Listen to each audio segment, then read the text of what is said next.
Hello and welcome to my podcast law with Ankita. जैसे कि आप जानते हैं, मेरा नाम अंकिता अग्रवाल है and I am company secretary by profession and teacher by passion. So in this podcast series will revise company law. So आज का जो हमारा टॉपिक है वो है section 164 disqualifications of a director. Section है 164, ये फर्दर डिवाइडेड है इनटू 3 सब सेक्शंस। सबसे पहले हम बात करते हैं सेक्शन 164 सबसेक्शन 1 की, जो बात करता है एज एन इंडिविजुअल। सेकंड जो सेक्शन है आपका 164 सबसेक्शन 2, वो बात करता है कंपनी के पर्सपेक्टिव से। एंड सेक्शन 164 सबसेक्शन 3 बोलता है कि प्राइवेट कंपनी में कुछ रिलैक्सेशंस हैं तो वो क्या हैं।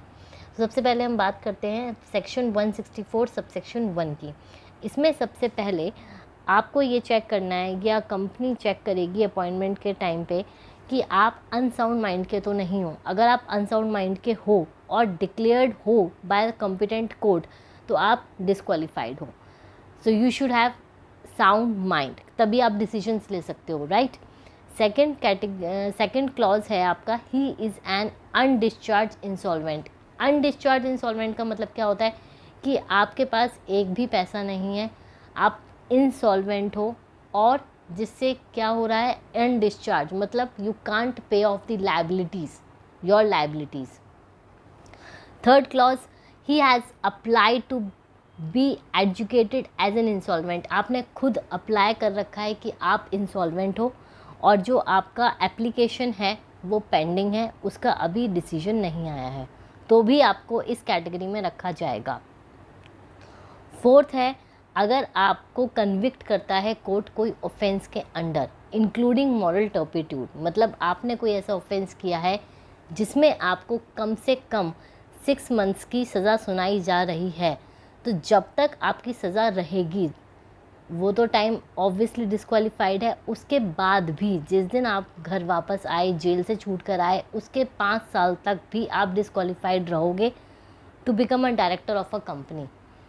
साथ में ही इसके एक प्रोविज़ो है जो कहता है कि अगर आपको 7 साल या 7 साल से ज़्यादा की जेल होती है तो आप भूल जाओ किसी भी कंपनी में डायरेक्टर बनने का, आप परमानेंटली डिस्क्वालिफाइड हो to become a director. Next है आपका कि आपको डायरेक्ट कोर्ट या ट्रिब्यूनल ने डिस्क्वालीफाई कर दिया है ऑर्डर देकर कि आपको किसी भी कंपनी में अपॉइंट ना करा जाए डायरेक्टर के लिए, एंड जो ऑर्डर है वो स्टिल इन फोर्स है, एक्टिव है। नेक्स्ट, आपने कोई कंपनी के शेयर्स ले रखे हैं या तो अकेले या किसी के साथ, और उस पर जो कॉल्स हैं वो पेंडिंग है, मतलब आपने उसकी पेमेंट पूरी नहीं करी है। नेक्स्ट, अगर आपने कोई ऑफेंस किया है अंडर सेक्शन 188, सेक्शन 188 कौन सा है, रिलेटेड पार्टी ट्रांजैक्शंस, और उसमें आपको कन्विक्ट किया गया है तो आप एलिजिबल नहीं होगे। और ये किस टाइम फ्रेम की बात कर रहा है, अगर आपने अपने पिछले 5 साल आपके कैलकुलेट किए जाएंगे, उसमें भी अगर आपने सेक्शन 188 के अंडर कोई भी ऑफेंस किया है या कन्विक्ट हुए हो तो आप एलिजिबल नहीं रहोगे। नेक्स्ट, आपने सेक्शन 152 में जो रिक्वायरमेंट है डिन की, वो आपने कंप्लाई नहीं करी है, okay. And the last one is that जो आपकी डायरेक्टरशिप है कि आप इतने कंपनीज में ही डायरेक्टर बन सकते हो एज़ पर सेक्शन 165, आपने वो भी कंप्लाई नहीं।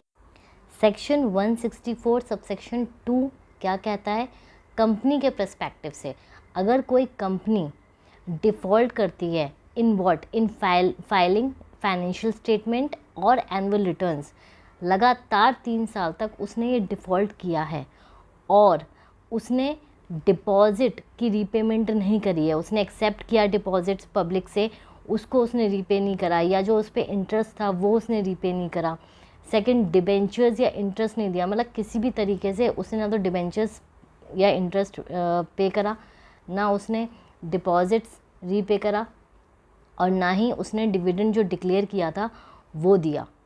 तो इन केसेस में क्या होगा, इन केसेस में वो कंपनी डिफ़ॉल्ट में आ जाएगी। अब उस कंपनी का जो डायरेक्टर है वो ना तो उस कंपनी में रीअपॉइंट होगा और ना ही किसी और दूसरी कंपनी में 5 साल के लिए वो रीअपॉइंट हो सकता है। बट यहाँ एक एक्सेप्शन है कि जो डायरेक्टर जिसकी कंपनी में ये डिफ़ॉल्ट हुआ है एग्जिस्टिंग, उसमें जो डिसक्वालिफिकेशन है फॉर दैट पर्टिकुलर डायरेक्टर वो 6 मंथ्स तक इनकर नहीं होगी, अट्रैक्ट नहीं होगी। और इसके पीछे रीज़न ये है कि जिस कंपनी में डिफ़ॉल्ट हुआ है, एक बार तो डिफ़ॉल्ट हो गया, बट अगर आपको उस कंपनी से तुरंत निकाल दिया तो फिर उसको ठीक कौन करेगा। तो वो 6 मंथ्स का टाइम जो दिया गया है उस डायरेक्टर को इसलिए दिया गया है कि वो सब चीज़ें रेक्टिफाई करे और उसके बाद उसको निकाला जाएगा और दूसरे किसी कंपनी में भी 5 साल तक उसको अपॉइंट नहीं करा जाएगा।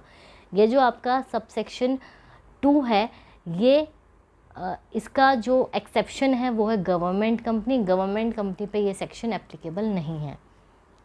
जो आपका सेक्शन 164 सबसेक्शन 3 है वो क्या बात करता है, प्राइवेट कंपनी अपने आर्टिकल्स के थ्रू कोई भी डिस्क्वालिफिकेशन और ऐड कर सकती है सबसेक्शन 1 और 2 के साथ। मतलब प्राइवेट कंपनी के पास ये रिलैक्सेशन है कि वो अपने आप कुछ डिस्क्वालिफिकेशन जो भी उसको ठीक लगता है वो ऐड कर सकती है, provided the disqualifications referred to in clauses D, G and E of subsection 1, जिसमें कि हमने कन्विक्शन पढ़ा था सेक्शन 188। और अगर ऑर्डर दे दिया है डिस्क्वालीफाइड होने का डायरेक्टर को, वो जो 3 थे वो कंटिन्यू रहेंगे इवन इफ द अपील और petition has been filed against the order of conviction और डिस्क्वालिफिकेशन। अपील कब आती है, जब आपका एक डिसीजन आ जाता है, उसके बाद आप फर्दर अपील करते हो। तो वो ये कह रहा है कि अगर उसमें अपील भी कर दी है तब भी वो डिस्क्वालिफिकेशन में ही रहेगा। तो ये आपका सेक्शन 164 सबसेक्शन 3 के साथ ये टॉपिक क्लोज होता है।